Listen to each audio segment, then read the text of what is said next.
देखिए जनाब, शूमी किस्मत है मालेगांव की कि मालेगांव के ऊपर एक के बाद एक परेशानियां मुसल्लत की जा रही। पहले बीजेपी के किरीट सोमैया आए, उन्होंने यहाँ पर बांग्लादेशी रोहिंग्या है वो तमाशा, उसमें पुलिस ने गवर्नमेंट ऑफ महाराष्ट्र ने SIT बिठाई। 4 महीने से रमज़ान से बकरीद तक अब तक तफ्तीश चाली और आज भी मालेगांव में एक भी रोहिंग्या वो नहीं मिला। वो मामला हो गया तो वही किरीट सोमैया जी ने प्रॉपर्टी के निकाले गए, यहाँ पे लैंड जिहाद है, कुछ प्रॉपर्टी के सर्वे नंबर में प्रॉब्लम है, ये नहीं हुआ, नहीं वो नहीं है, वो नहीं हुआ तो बोले यहाँ पे एजुकेशन माफिया है और ये एजुकेशन माफिया काम करते हैं। शूमी किस्म के माइनॉरिटी कम्युनिटी के जो प्यारे खान हैं, उन्हें कुछ तकरार मौजूद हुई थी जो नागपुर और अमरावती में, वहाँ पर कुछ गुने दाखिल हुए और कुछ नासिक में भी एजुकेशन ऑफिसर ने ही जो शालार्थ ID के ऑफिसर, उन्होंने कुछ बोगस दस्तखत किए, उनके ऊपर गुनाह किए। उसके बुनियाद पे मालेगांव में सकल हिंदू समाज है, उनके एक ऑफिसर है देवरे बोल के, इन्होंने माहिती अधिकार में मुख्तलिफ स्कूलों के खिलाफ कागजात निकाले और भी कुछ सोशल एक्टिविटीज़ थे। सबसे पहला हमला वायनाथ जादव स्कूल पे हुआ। वहाँ के सदर, सेक्रेटरी, हेड मास्टर और एक टीचर के ऊपर छावनी पुलिस स्टेशन में गुना नोंदा गया और ऐसा बताया गया कि इन्होंने करोड़ों रुपये टीचरों के खा लिया और एक जो क्लर्क है वो क्वालिफाइड नहीं है, इसके बाद भी उसको अपॉइंटमेंट दिए। वो 14 में लगा और 12 में उसका अपॉइंटमेंट देके पैसे खा गए, जबकि ऐसा कुछ नहीं है। मैनेजमेंट ने अपॉइंटमेंट 14 में किए, कागजात दुरुस्त है, लेकिन वहाँ गुना हुआ। उन्होंने एंटीसिपेटरी बिल दाखिल किए, कुछ लोगों को एंटीसिपेटरी बिल मिली, कुछ को नहीं मिली। उसके बाद में वीडियो आए और एक जो यूट्यूबर है जाबिर शाह नामी शख्स, उन्होंने भी बहुत पहले एक वीडियो शाये की। उस वीडियो में ऐसा बताया गया था, असल में वो जो न्यूज़ थी उनके जलगांव के ताल्लुक़ से थी, लेकिन उसमें उन्होंने बताया कि नवीद सगीर अहमद नामी एक शख्स है जो प्राइमरी टीचर है, वो 6:30 बजे deputy director of technical education के ऑफिस में गए, उन्होंने फ़ाइल लेके गए और वो साहब कुछ फ़ाइल पे दस्तखत कर रहे थे। उसकी बुनियाद पे वीडियो फैला और बताया कि भाई ये एजेंट है, एजेंट बोल के सब स्कूलों के इन्होंने काम करते हैं और करोड़ों का पैसे कमाए हैं और सरकार का करोड़ों रुपयों का नुकसान हुआ है। इतने ही नहीं है, ये मामले में इतना ज़्यादा चर्चा कर दिए कि जो पुराने होम मिनिस्टर है देशमुख साहब, सियासी तौर पे उस बात को उन्होंने उछले और उनका भी एक वीडियो सामने आया कि दादा भूसे जो तालीमी मिनिस्टर है, इनके मालेगांव में 100 करोड़ का लफड़ा हुआ है और उसकी तफ्तीश होना चाहिए। इस ज़माने में ये जो यूट्यूबर है जाबिर शाह शौकत शाह, अब उनका काम है, उनके काम में एक पुराना कोई तो भी प्यून है इस स्कूल का, सऊद अहमद नामी, जिसका कोई ताल्लुक़ नहीं, जो कभी सर्विस पे नहीं था, उसने उन्हें एक इंटरव्यू दिया और इंटरव्यू में बताया कि भाई मैं प्यून है, कई दिनों से काम करता है, मेरे को निकाल दिए और एक संदीप ठोके नाम ही है, इसको काम पे ले लिए। संदीप ठोके को जब ये न्यूज़ मालूम हुई तो संदीप ठोके ने कोई डिफेमेटरी की नोटिस इनको दिए। शायद नवीद सगर जी, उन्होंने भी एक नामवर वकील के मार्फत इनको नोटिस दी और 1 करोड़ रुपये का हर्जाना मांगे। बहरहाल इस ज़माने में जो यूट्यूबर है जाबिर शाह शौकत शाह, उन्होंने आज़ाद नगर पुलिस स्टेशन लिखी, उन्होंने और एक तनवीर अशरफ गुलाम हुसैन है जिनका दुखना कुछ और है। इन्होंने पहले एक रिटर्न कंप्लेंट की, जो सिटीज़न वेलफेयर एजुकेशन सोसाइटी के जो ट्रस्टीज़ हैं, doctor Manzoor Hasan, doctor Abdul Hamid, doctor Asif Salim, उनका लड़का है अयूबी, हेडमिस्ट्रेस उनकी बीवी परवीन और क्लर्क। शुरू में एजुकेशन ऑफिसर नितिन पोपटराव बच्चाओ और बीबी चौहान डिप्यूटी डायरेक्टर, इनको भी मुलजिम बनाया गया, मतलब तकरार में, और नवीद अख्तर को भी और इल्ज़ामात लगाए गए कि इन्होंने सारे कागजात बोगस बनाए, जो भी है उसमें कमी है, ये है। पुलिस ने नोटिस निकाली, मैनेजमेंट के लोग हाजिर हुए, उन्होंने जवाब दिए। कुछ कागजात दाखिल करना तो उनके एक हेडमास्टर हज को गए हुए, उनके वकील भी हज को गए हुए थे, कुछ के ओरिजिनल कागजात वकील के पास है तो वो मुअय्यना वक्त में जवाब नहीं दे पाए, लेकिन उन्होंने जवाब दिए, कुछ कागजात दाखिल किए। बाद में 10 जून 2025 को उन्होंने एफआईआर रजिस्टर की है। पहली तकरार और एफआईआर में ज़मीन आसमान का फ़र्क है। दूसरी तकरार में उन्होंने जो 31 डिवीज़न दिए गए उसके बारे में बताया कि उसमें एक एओ का लेटर है 23/12/2012 का आउटर नंबर, ये बोगस है। जबकि ये जो सिटीज़न एजुकेशन सोसाइटी और ये जो प्राइमरी स्कूल चलाते हैं, ये मालिकों के जो भी प्राइवेट स्कूल है, इनका और ये प्रशासक कॉरपोरेशन का कोई ताल्लुक़ नहीं। 1900 पहले से 1977 में Maharashtra employees private school condition, ये नया एक्ट आया, नई ट्रिब्यूनल हुई, वहाँ से सारे पावर एजुकेशन ऑफिसर को दिए हुए 77 से। 1990 के बाद से या 2010 के बाद से समझिए कुछ था, एओ का और ये प्राइवेट स्कूल का कोई ताल्लुक़ नहीं है। ये जो डिवीज़न बनाना करना, जो भी खतो किताबत हुई, ये मैनेजमेंट में, एजुकेशन ऑफिसर और गवर्नमेंट में हुई। इस स्कूल को शुरुआती में 22 नंबर पे गवर्नमेंट ने 3 डिवीज़न की परमिशन दी, जबकि इनकी जो स्ट्रेंथ है, कागजात थे, वो 31 होना चाहिए था। इन्होंने 3 महीने में डिप्टी डायरेक्टर को एप्लीकेशन दिए, एजुकेशन ऑफिसर को एप्लीकेशन दी, उन्होंने चौकसी की, उन्होंने यहाँ के ग्राम पंचायत को और इनके जो पंचायत समिति के ऑफिसर रहते, ब्लॉक डेवलपमेंट ऑफिसर, उनको इंक्वायरी करने बोला। उन्होंने इंक्वायरी करके बोले कि हाँ, इनके पास बच्चे इतने डिवीज़न होना, तो सरकार ने 31 लोगों की डिवीज़न दी। वो जो लेटर है 13 फरवरी 2013 को शिक्षण अधिकारी नासिक ने वो दिया है। उसमें एक टेक्निकल मिस्टेक हुई, जो सौंदर्य लिखते उसमें नंबर 2 पे प्रशासन अधिकारी मोनपा शिक्षण मंडल, इनके एक लेटर का हवाला है। दरअसल वो या तो टाइपिंग मिस्टेक या कुछ और मिस्टेक है। प्रशासन अधिकारी का और ये प्राइवेट स्कूल का कोई ताल्लुक़ नहीं, उनसे सिफारिश कराने की ज़रूरत नहीं।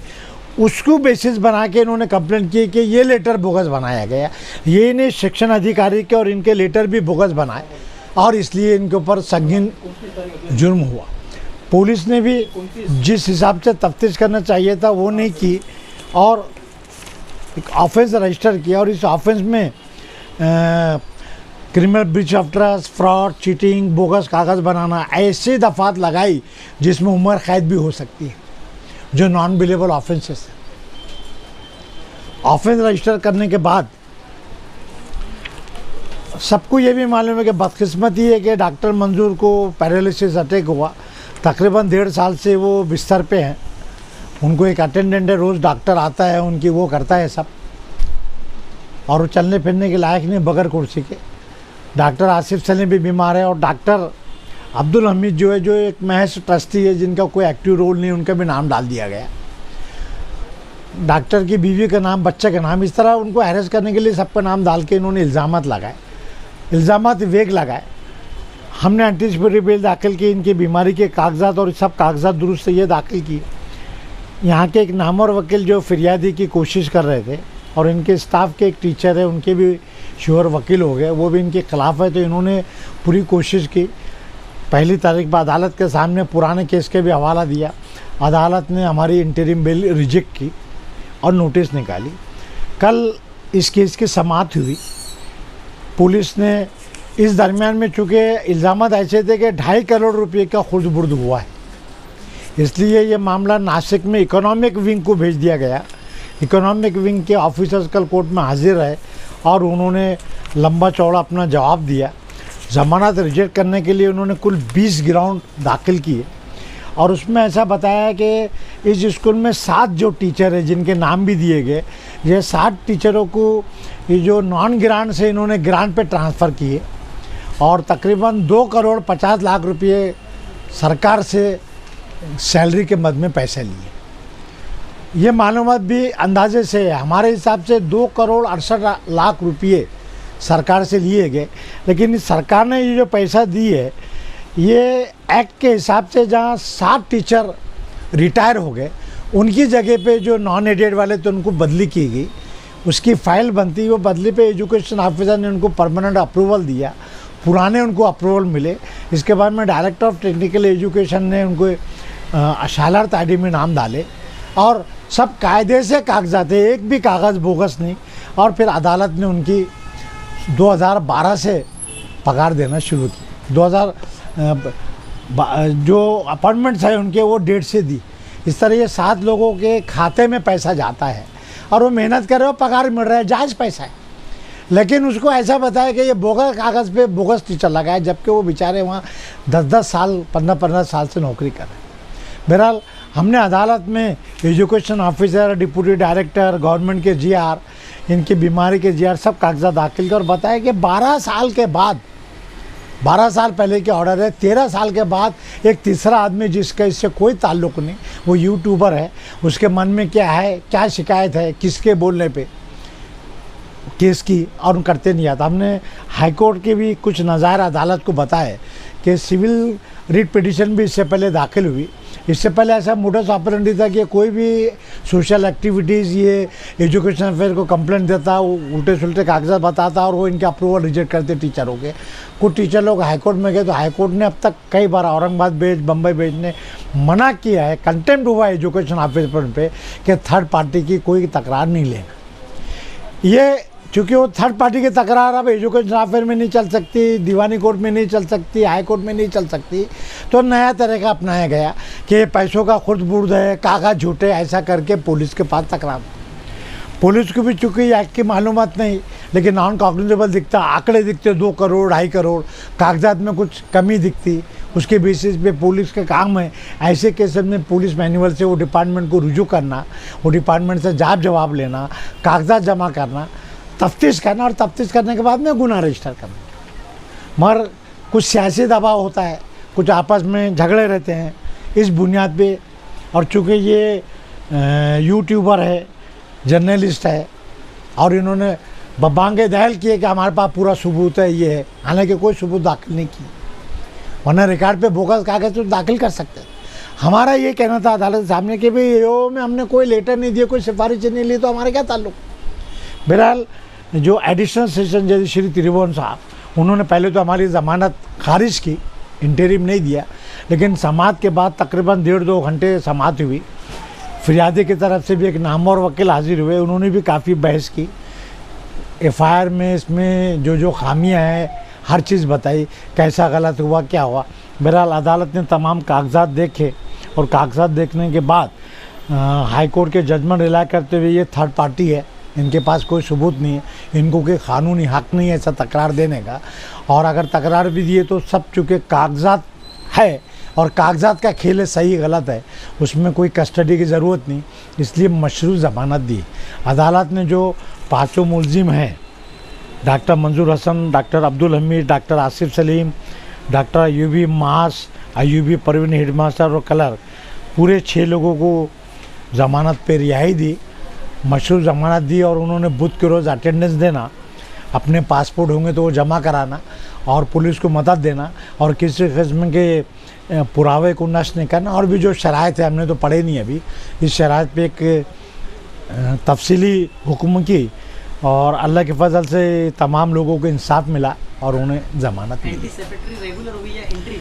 एंटीसिपेटरी रेगुलर हुई, इंटरिम पहले कोर्ट ने रिजेक्ट किया था, और इस बुनियाद पर रिजेक्ट किया था कि भाई कुछ मुतनाज़ बातें हैं जिसके उन्हें वो देखना है। बाद में पुलिस हाजिर हुई, पुलिस ने अपना जवाब दिया, पुलिस ने अपना पूरा रिपोर्ट दिया, उनके फिरियादी की तरफ से कि नामवर वकील हाजिर हुए, उन्होंने भी उनके कुछ कागजात दाखिल किए, और डॉक्टर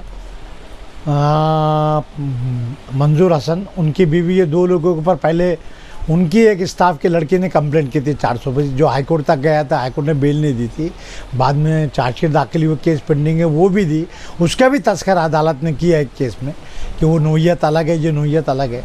बहरहाल एडिशनल सेशन जज साहब ने तमाम बातों की बारकाई से मुताला किया, और अल्हम्दुलिल्लाह इन लोगों को ज़मानत मिली। देखिए ये यूट्यूबर जो है जाबिर शाह, इन्होंने सिर्फ सिटीज़न के ख़िलाफ़ तकरार नहीं की, हमारी जो मालूमात है, इन्होंने पहले जो वीडियो वायरल किए, मालिक हाई स्कूल के ख़िलाफ़ भी तकरार किए, स्विस हाई स्कूल के ख़िलाफ़ तकरार किए, ATT के ख़िलाफ़ तकरार किए, JT के ख़िलाफ़ तकरार किए। इसके अलावा जो दियोरे है सकल समाज के, उन्होंने भी तमाम लोगों के ख़िलाफ़ तकरार किए। सिर्फ तकरार ही नहीं की, उन्होंने गवर्नमेंट को भी दी, और हमारी मालूमात मिली कि फडणवीस जी ने इस मामले में नोटिस निकाले, या एजुकेशन ऑफिसर को इनको बोले, जिसके खिलाफ स्विस हाई स्कूल, अंजुमन मोइनुल तुलबा और ATT हाई स्कूल वालों ने रिट पिटीशन दाखिल की।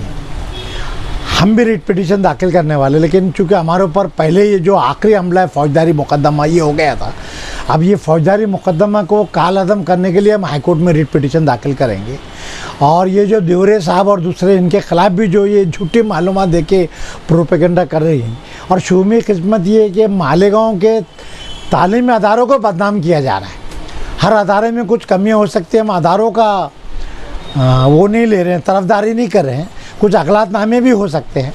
लेकिन आप देखिए कि जो स्कूल में 100 टीचर है, उसमें अगर एक आध टीचर का कोई मसला हुआ तो वो दुरुस्त किया जा सकता, उन्हें निकाल दिया जा सकता, कायदे से किया जा सकता। लेकिन दबाव डाल के और 100 करोड़ का, 2 करोड़ का, 2.5 करोड़ का, 5 करोड़ का, ऐसे बड़े बड़े फ्रॉड बता के अदारों की बदनामी की जा रही है। इसलिए ये जो ज़मानत का मसला था, ये शहर के लिए एक मिसाल रहेगा और इससे हमारे जो अदारे हैं दूसरे, इंशाल्लाह उनको भी मदद मिलेगी।